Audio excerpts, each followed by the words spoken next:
Hello and welcome to the final trader chat before Christmas of 2022. As we record this, we're just coming down from the high of has to be the greatest World Cup final of all time. Looked like a complete anticlimax for 75 minutes. Then we all know what happened after that. But before that, we're actually recording this during Punchestown, and Galopin Des Champs is bidding to justify favouritism not only for today, Flynn, but for the Gold Cup come March. He is indeed. So, yeah, as we were watching this, I think they're just coming down the back. A very shaky camera at the moment, but he's sitting in about fourth. We thought that we'd start with Galopin Des Champs, which is a bit of a weird place to start considering we've just had the final of the World Cup. But as he's running, we'll see how he goes. I mean, let's just talk racing, Johnny. Whilst Galopin Des Champs running, then we'll move on to a bit of World Cup. And there's probably one place to start. That'll be Davy Russell, the Star Sports ambassador, retiring probably a bit shockingly yesterday.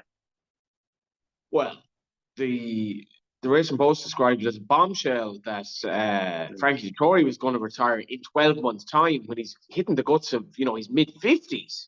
That's not a bombshell, surely. But somehow Davy Russell, actually, this was a bombshell, even though, for me, Davy should have retired before this. Obviously, he shouldn't have, but I thought, your injuries, yada, yada. But then to have made the comeback that he realised, winning on Galopin last year, doing everything that he did since, riding so well this season, then to bow out for not only Cheltenham and all that, but before the Christmas festive season was so Davy Russell. He is one of the greatest enigmas of the game, an absolute genius on a horse. Genius by Ben Keith, Star Sports, to claw him in to the Star Sports banner. He's going to be brilliant in the media if he goes down that route. But he shocked me yesterday, just the manner of doing it. And Davy Russell, one of the greats of the game. Oh, definitely. I mean, when he's on a horse, he's just absolutely effortless. And you think about some of the rides that he's given horses at Cheltenham. I'm sure that he wouldn't mind being on Galopin Des Champs right now, coming to the second last, just about to jump it. Got in a little bit tight, but was clever. Fakir Duderi looks like the only challenger. But I would imagine that Galopin Des Champs is going to go even shorter for the Gold Cup after this, even though it's over 2.5 miles as opposed to 3. Coming to the last, jumps it beautifully. I mean, he's pretty clever, isn't he? Galopin Des Champs. He can get in tight, he can go long, he can do anything, and he's won that very, very easily. What was he, about 7-2 for the Gold Cup before this? I would imagine he'll be 9-4 after that. He looks very good still. But going back to Davy Russell, just one of those natural horsemen. He's obviously kind of had ups and downs in the career with Punchestown, with the whole kind of horse incident quite a while ago now, and the Racing Post incident with Bruce Middleton. But I mean, whenever I met him, he was just such a great bloke to be around. I had the pleasure to do the Star Sports videos with him for Cheltenham last year. I was a little bit nervous beforehand. I remember speaking to you about it, but he was so comforting. Was really focused on wanting to know your name and a bit about you, as opposed to just being kind of a star that kind of walked in and didn't acknowledge you like that. So. Look, great guy to work with. Hopefully, we do plenty of work with him going forward, which I'm sure we will. He's always been fantastic to us at Star Sports, and it was good to get a bit of Star Sports coverage on the front page of the Racing Post with Davy Russell, even though he was obviously retiring. But fantastic to see the scenes yesterday, and kind of all the plaudits go out to him going out the way that he wanted to.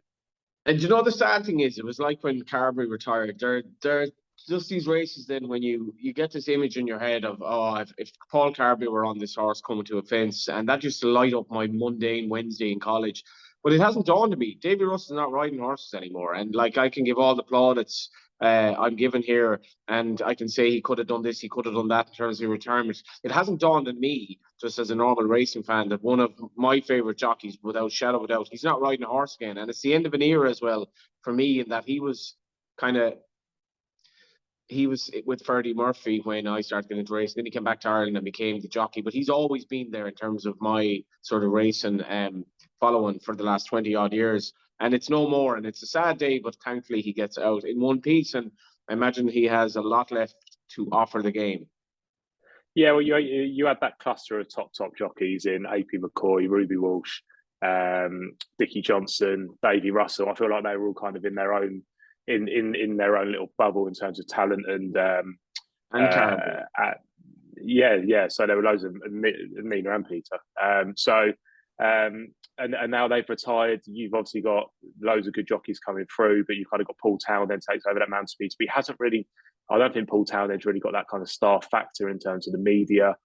Jack Kennedy, again, is just a little bit quiet, but still obviously an absolutely fantastic jockey. The jockey that I love from over here, I think is fantastic, is Sam Twiston-Davis, but I just don't think he's going to get that top job that propels him right to the top. He obviously was with Nichols, but I'm just not sure who really takes that mantle, to be honest. And it goes the same with flat racing with Frankie, who's going to fill that gap of personality and a bit of. I guess Davy had that real coolness. So did Ruby. AP McCoy was the real kind of gritty rider. I'm not really sure who could kind of take over that, but that's for months to come. But that's the kind of racing news for last week. There wasn't a huge amount of racing to talk about. I guess we can get on to a bit of racing looking forward shortly, but I think we need to go straight to the World Cup now because it was some match last night, wasn't it? It was incredible. I laid Argentina in 90 minutes. I mean, I thought it was a 50-50 game. It was probably one of these situations where you take a little bit of a view on the match, but ended up having more money on it than it should have. It's a 3 o'clock kickoff, didn't even have booze as an excuse. And straight away, you're like, I haven't called this well. But, you're thinking, maybe get in 1-0 at halftime, 2-0. I'd given up. I thought France just looked dead, looked like the bug in the camp had actually killed them. Mbappe, Griezmann, anonymous. They had so many marquee players, Rabiot just absolutely dead on their feet. And then what happened? Oh, it just took one moment. It turned the game completely on its head, didn't it? One of the greatest finals I think you'll ever see, one of the best football matches I think that you'll ever see. From a trading perspective, would have been absolutely all over the place when you look at the golden boot betting. 2-0 up. Yeah, exactly. So we obviously have the Too Good offer on these very good football matches on the high kind of tier 1 stuff, high class stuff. And it costs for anybody that backed Argentina. Luckily for us, the draw is normally a good result in these because you're betting a team. And that offer only applies if you're betting them to win the game, obviously. So the draw tends to be a decent result. So we're very happy that France didn't go on to win the game in 90 minutes. That would have been a nightmare. But France obviously had plenty of opportunities to win the game. It never kind of looked like Argentina were going to get beat until they obviously had that chance last minute. Fantastic save from Emi Martinez. And it was just written in the stars for Lionel Messi, who obviously copped the Golden Ball trophy as well. He was, I think we laid him around 10-1 to win the Golden Ball, which looks like a huge price in kind of retrospect, doesn't it? And Mbappe was a good result for us in the Golden Boot. Messi would have been a 5-figure loser there, and that's along with Harry Kane. And the anti-post book for us was phenomenal. France was marginally a worse result than Argentina, but both very, very good because we laid that large bet on Netherlands, 100 grand at 12-1 pre-tournament, and we laid loads of England, so they were only a small winner for us in the book.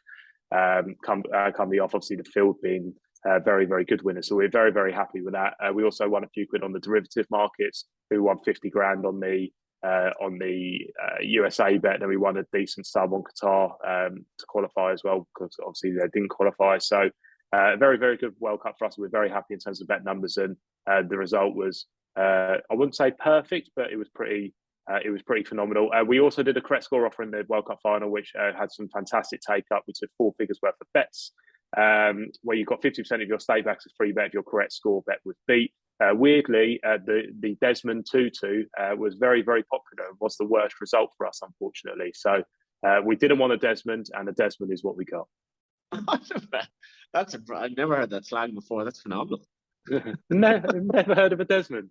By the way, son, I'm in London. I'm recording this from London. Are you going to meet me for a pint later on? This is the question. There's talk of William Kajani. I mean, who's going to be around for a Johnny Ward in London pints? I think it's probably going to be unlikely for me, but I think Will's going to have to keep you company. I mean, can we just state that Johnny's not actually in like an underpass somewhere in London because of the graffiti on the wall? I think he's just in some swanky Camden offices, which could pass as a train underpass. It is the latter, although this office does not have the wealth that Star Sports has after this World Cup. And as we mentioned, it was 100 grand at 12s on the Netherlands, who basically pushed Argentina as hard as anyone did. And you do wonder, like, when Argentina overcame that, you sort of thought in injury time, in penalties, France have a lot of inexperienced players. It did look like Argentina. Did people bet the penalties? Were they still betting at that stage? I'd have to have a look. I wasn't actually in yesterday, so I'm not sure, but I would imagine that right into extra time, right into penalties, we were laying a lot of Messi to score next and a lot of Mbappe to score next. So A lot of kind of in-running, I'd say puntery bets, like recreational type of bets, kind of copped yesterday. The only thing that didn't cop was a lot of cards. There wasn't many cards yesterday, and a lot of people put those in their builder bets. So we did all right on builder bets yesterday. But the boost which we put in the Racing Post had one that was Mbappe and Messi to score, both scoring 90 minutes. We boosted that to 9-1. I believe from 7-1. So we did a very decent boost on that, and that obviously won. We did a good few grand on that. The kind of builder bets weren't too great because of the cards, but in terms of people betting their first goal scorers with Messi, we boosted that to 9-2, and that came in, and the boost that I just mentioned as well. So a lot of the recreational business was looking good for the punters yesterday, and not great for us, but I won't be complaining about any result we've had on the World Cup because we've had a bit of a touch, to be honest. Yeah, briefly, the boozer I watched it in, I was like shouting like "Allez, allez!" as France got goal back, and then started sort of shouting for Argentina in extra time because obviously it was the money was sewn up at that stage. This geezer in front of me, he's like, "Who are you up for here?" Like he was just perplexed, and I didn't explain, but a lot of people can understand. Then I kind of wanted Argentina to win, but it was one of the luckiest cop outs I've had. I mean, what a game. I don't think we will ever see the likes of it again in the World Cup final. And I hope you had a good tournament. It's very mixed for me, up and down throughout. Got a bit of bad luck, got a bit of good luck, but enjoyed it despite the despicable nature of Qatar having a World Cup. What about racing, though? I will be in Leopardstown primarily over Christmas, bit of Limerick thrown in as well. We have Brave Man's Game taking on Long Press, and I think, according to Henry de Brahma this morning in a text to me, on FLYNN in the King George with the long walk hurdle, champ taking on Paisley Park again. We're going to have a lot of short price favourites in Leopardstown. We're going to have Constitution Hill, an even shorter price in the Christmas hurdle. What are you looking forward to? Well, I just need to touch on Galopin Des Champs now 2-1 for the Cheltenham Gold Cup. I thought it'd be around 9-4, just seeing that the boys have gone back up at twos. So I'm not actually going to be at Kempton on Boxing Day, but I'll be there on the 27th, just standing in. Brave Man's Game is 7-4. Long Press is 15-8. Again, I would imagine it's going to be ground dependent whether Long Press runs. Hitman 7-2, and then your 15-2 bar Envoy Len. I think it's shaping up to be quite a nice race now, to be honest. Much better than the race last year. I think it'll be a decent race. I think Long Press will be hard to beat if Long Press does turn up. I think that weight carrying performance last time of 164 was very, very good. We haven't laid a huge amount anti-post in this. Noble Yates, we've laid a bit of. That's 20-1. I'm not sure if Noble Yates goes. I would imagine probably unlikely. We've played a little bit of Brave Man's Game, but we've stayed on side of Long Press, so we're not in the worst place. We've also got some anti-post up from Leopardstown where Johnny says he's going to be. Are you working for RTV? Is that why you're? I'm working for RTV in Limerick. No, I wouldn't get the Leopardstown meet now, but the Irish Field has invited me there, so I'm working for Limerick on the 28th, and delighted to be there as well. So maybe one day I will be working at Leopardstown, but no, it's good to be racing again.